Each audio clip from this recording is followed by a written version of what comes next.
Assalamu alaikum wa rahmatullah wa barakatuhu. Gare ku ma'abota kallon Indiya Hausa, faka kar ku bari a baku labari.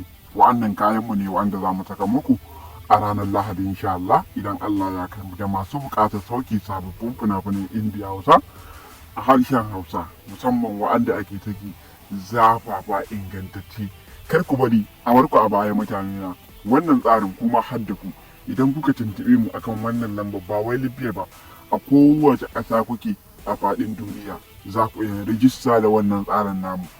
Kuna kallon fina-finai suna wucewa ɗaya bayan ɗaya har da fusataccen zaki daga kamfanin Yusuf Zamani Record.